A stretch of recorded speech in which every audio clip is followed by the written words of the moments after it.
Mtu anaongea, huyu anaingia, huyu anaongea sana. Of course mimi nataka kuzungumzia kile ambacho tuheshimu kipindi bana. Sawa.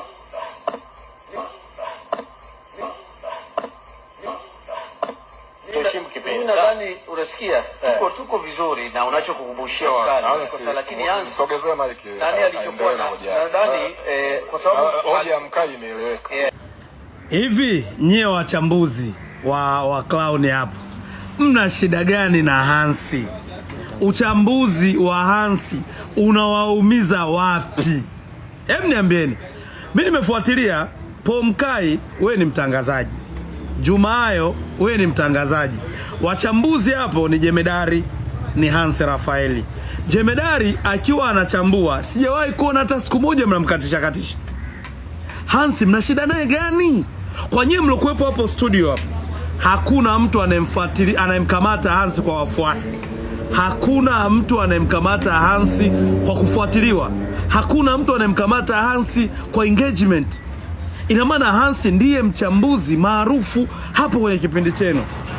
Watu wengi wanafuatilia kipindi kwa sababu Hansi yuko hapo.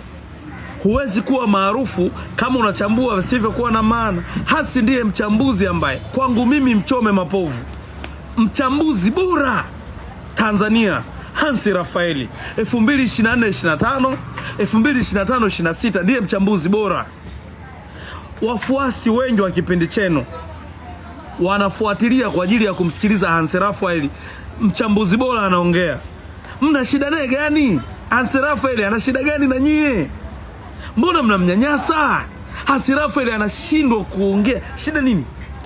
Hebu fikie moment mtuambie uchambuzi wake unawaumiza. Hansi Rafaeli havunji sheria, hafanyi defamation, hamshutumu mtu.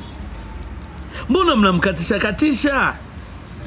Haya, mnayemkatisha hapo nyie watangazaji, mnayemkatisha hapo Hansi, mnamshinda nini?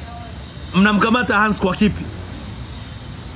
Acheni bana, mna shida naye. Nyie mpo kwenye kipindi kimoja, fanyeni kipindi. Kama mna shida private, mkitoka kwenye kipindi malizane. Lakini Hansi bado anaongea, mnamkatisha. Hadi Hansi anakasirika, anatupa mic. So sawa wanangu, so sawa kabisa. Ifikie moment muelewe kwamba Hansi ndiye mchambuzi anayesababisha kipindi chenu kinafuatiliwa. Kama hamuamini maneno yangu, it's okay, lakini mnachomfanyia Hansi live sio kitu kizuri. Sijapenda.